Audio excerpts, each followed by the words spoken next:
नमस्कार साथियों, आज हम बात करने वाले हैं पूर्णिया विश्वविद्यालय का स्पोर्ट एडमिशन के बारे में। क्योंकि आप सभी का बार बार कमेंट मैसेज कॉल आ रहा था कि स्पोर्ट एडमिशन के बारे में बताइए, कैसे एडमिशन लेना होगा।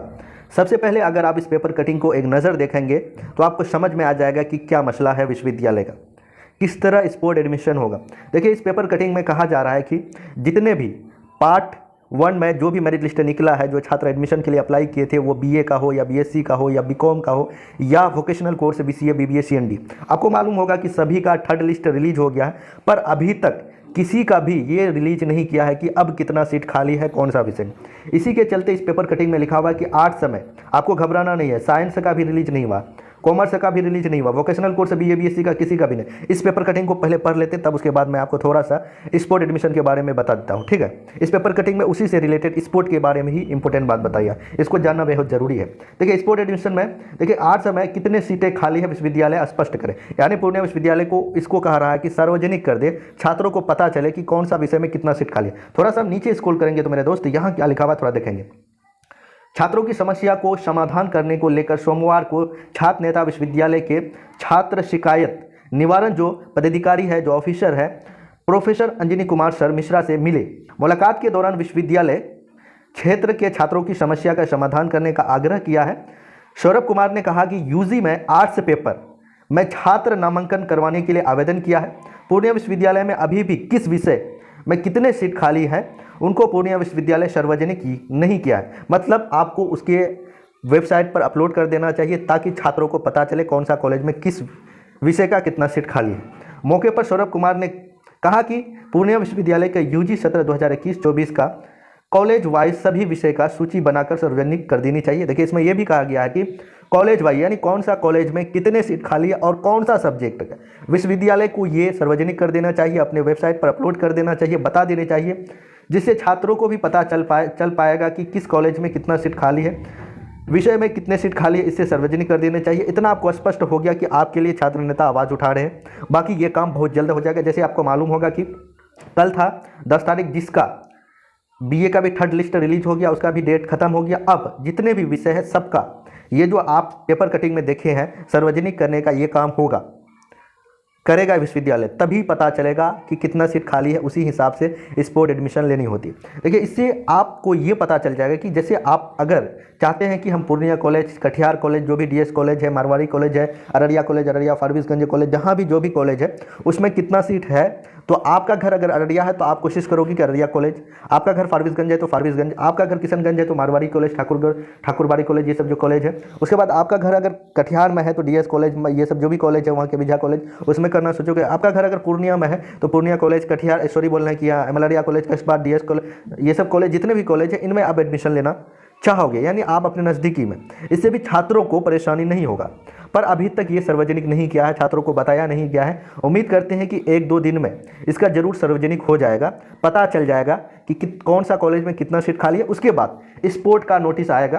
पूर्णिया विश्वविद्यालय इस तरह का नोटिस जारी करता है कि जिन छात्रों ने एडमिशन नहीं ले पाया किसी कारणवश, या तो उसका मेरिट लिस्ट में नाम नहीं आया, या तो आया उसका मेरिट लिस्ट में पर किसी कारणवश वो एडमिशन नहीं ले पाया, तो वो भी स्पोर्ट एडमिशन में नामांकन ले सकते हैं।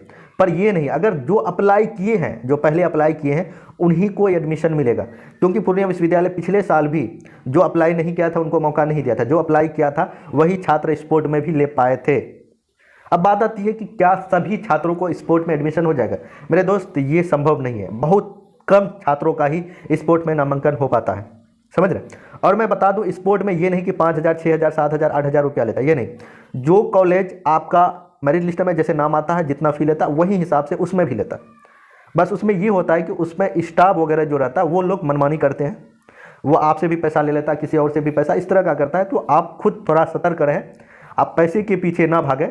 मतलब पैसा दे के एडमिशन लेने के चक्कर में ना ले, आप ही बढ़ाते हो उन लोग तो फिर वो बढ़ जाता है। देखिए, अगर आपके पास पैसा है, किसी के पास पैसा नहीं है, उनके पास सोर्सेस है, उसका मार्क्स अच्छा है, पर वो आपकी वजह से उनको नुकसान हो रहा है, उनकी भविष्य बर्बाद हो रहा है। ऐसा काम नहीं करें। मैंने क्या कहा कि आप स्पोर्ट एडमिशन का वेट कीजिए, समझ रहे। आपके पास एक ऑफर है इग्नू का, उसमें भी आप ले सकते हैं, समझ रहे।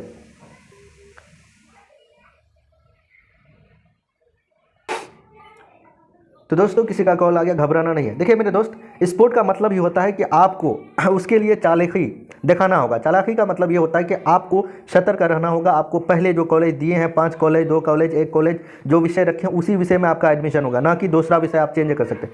आप जो अगर आप साइंस ले लिए हैं, अगर आप फिजिक्स, केमिस्ट्री, बायोलॉजी, आर्ट्स का लिए हैं तो आर्ट्स का जो भी सब्जेक्ट, ज्योग्राफी, पॉलिटिकल, इकोनॉमिक्स, जो भी कॉमर्स का अकाउंटेंट्स, इकोनॉमिक्स, कॉर्पोरेशन, जो भी सब्जेक्ट ले उसी में एडमिशन लेना होगा स्पोर्ट के वक्त। ये नहीं कि अगर आप साइंस लिए तो आर्ट्स में मिल जाएगा, ऐसा आप सोचिए मत, और इस तरह सोचना भी गलत है, हो नहीं सकता है। जो विषय है उसी में होगा, और जो कॉलेज दिए वही कॉलेज में होगा। अगर आप एक ही कॉलेज दिए हैं तो वही कॉलेज में अगर सीट है तो होगा, नहीं तो नहीं।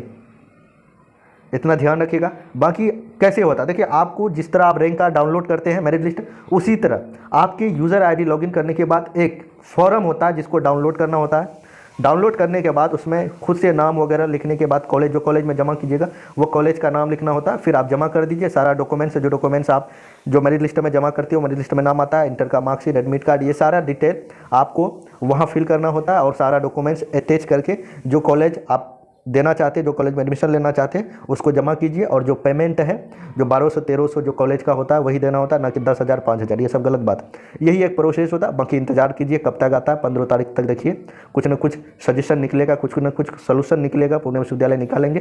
तो उम्मीद करते हैं कि आपको स्पोर्ट एडमिशन से रिलेटेड सारी जानकारी होगी। अगर स्पोर्ट एडमिशन में किसी छात्रों का नहीं होता है, छूट जाता है, जैसे पिछले साल छूट गया, तो उन छात्रों का एक लास्ट मौका है मेरे दोस्त, इग्नू में कर लीजिएगा। फिर आप पुणे विश्वविद्यालय का इंतजार कीजिएगा, तो फिर कोई ठिकाना नहीं कि अगला साल होगा। अगला साल और भी कंपटीशन बढ़ जाएगा, ये आपको मालूम होगा कि हर साल बच्चे का, जैसे इस बार 12th जो पास करेगा वो भी अप्लाई करेगा पूर्णिया विश्वविद्यालय के लिए। फिर आप जो छुटे हुए आप नीचे चले जाओगे, जो मार्क्स लाएगा उसका ऊपर हो जाएगा। ये सब डिपेंड कर, क्या पता अगला साल इंट्रेंस वगैरह हो जाए, फिर कोरोना वगैरह है, कोई ठिकाना नहीं, फिर ऐसे लेट हो जाएगा। इसीलिए आप इस तरह गलती ना करें। आपके पास ऑप्शन है, इग्नू के बारे में थोड़ा और भी आप पता कर लीजिए। मैं तो आपको सजेशन दे दिया हूँ, लास्ट ऑप्शन इग्नू है, वहाँ कर लीजिए। थोड़ा सा स्पोर्ट का वेट कर लीजिए, इसका भी देख लीजिए, आपका तमन्ना भी पूरा हो जाएगा। उम्मीद करते हैं कि आपको जानकारी हमें पसंद होगी। बस छोटा सा रिक्वेस्ट है, चैनल को सब्सक्राइब कीजिए, जो न्यू है वो भी सब्सक्राइब कीजिए, जो पुराना है, जो नहीं कर पाए वो भी कर लीजिए। बाकी वीडियो अच्छी लगी तो लाइक करना। बाकी दोस्तों में आपको फैलाना, ये आपकी कम है। जय हिंद।